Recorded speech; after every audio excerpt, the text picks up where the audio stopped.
बिस्मिल्लाहिर्रहमानिर्रहीम अस्सलामु अलैकुम वरहमतुल्लाहि वबरकातुहू। जी व्यूअर्स, आज की इस वीडियो में आपके सामने ज़ैतून के बारे में थोड़ा सा बयान करूँगा। ज़ैतून के कितने फ़ायदे हैं। कुरान में ज़िक्र आया है ज़ैतून के बारे में।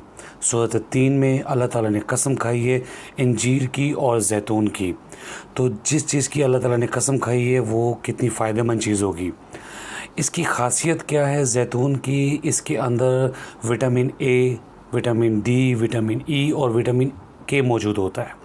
और इसके अलावा इसमें जो ख़ास चीज़ है वो क्या है, ओमेगा 3 और ओमेगा 6।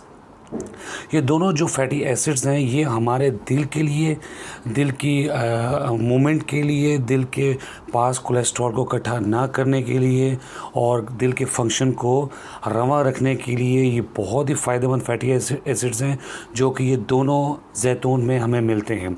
इसके अलावा इसमें ज़ीरो कोलेस्ट्रॉल होता है और इसके अलावा ये मैदे के ज़ख़म के लिए बहुत अच्छा है। अगर किसी को ज़ख़म हो गया हुआ है, पेन रहती है, खाना हज़म नहीं होता, हार्ट बर्निंग होती है, तो उसे चाहिए कि वो ज़ैतून का तेल का भी इस्तेमाल करे और वैसे भी ज़ैतून को खाया जाए। इसके अलावा अगर आपकी हड्डियों में ताकत नहीं है, मज़बूत नहीं है और चलने फिरने में मुश्किल होती है और आवाज़ें आती हैं तो उसके लिए भी बहुत फ़ायदेमंद है। इसके अलावा ज़हनी और आसाबी जो ताकत है उसके लिए बहुत फ़ायदेमंद है। और जिन लोगों को शुगर है, जो शुगर के मरीज़ हैं, उनके लिए तो ये बहुत ही अच्छी है शुगर के लेवल को कंट्रोल करने के लिए। इसके अलावा अगर आपको बदहज़मी है ये उससे भी बचाता है। इसके अलावा आपकी जो चेहरा है और आपके जो बाल हैं इन पे खुश्की हो जाए बालों में तो आप इस ज़ैतून के तेल का मसाज करें।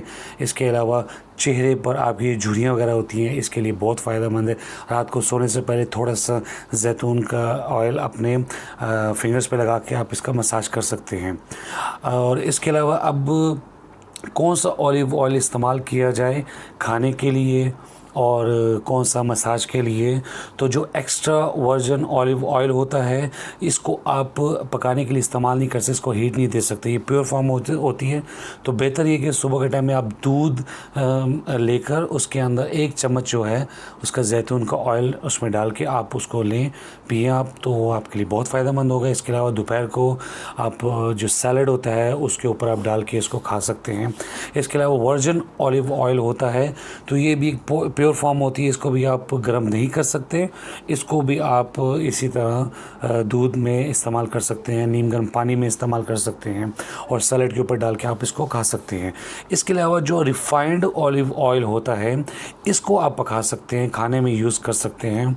और मसाज के लिए जो ऑलिव ऑयल होता है वो जो एक्स्ट्रा वर्जिन ऑलिव ऑयल है उसी को आप यूज़ करें, वो मसाज के लिए बहुत बेहतर है। तो उम्मीद करता हूँ कि इस वीडियो में आपको तकरीबन जो भी इसके फ़ायदे हैं वो समझ आ गए होंगे। और एक महंगी चीज़ है मैं समझता हूँ, तो इसलिए इस्तेमाल करने के लिए कुछ लोगों को मुश्किल होती है, लेकिन दवाइयों पर हम इतना ख़र्चा करते हैं तो अगर हम ऑलिव ऑयल थोड़ा सा लेकर इसको अपनी रूटीन में इस्तेमाल करें तो उम्मीद है कि काफ़ी बीमारियों से हम बच सकते हैं। उम्मीद करता हूँ ये वीडियो आपको पसंद आई होगी। इंशाल्लाह नेक्स्ट वीडियो में मिलूँगा नेक्स्ट रिमाइंडर के साथ। तब तक के लिए मुझे इजाज़त दीजिए। अस्सलामु अलैकुम वरहमतुल्लाहि वबरकातुहू। सुब्हान रब्बिका रब्बिल इज़्ज़ति अम्मा यसिफ़ून व सलामुन अलल मुरसलीन वल्हम्दुलिल्लाहि रब्बिल आलमीन।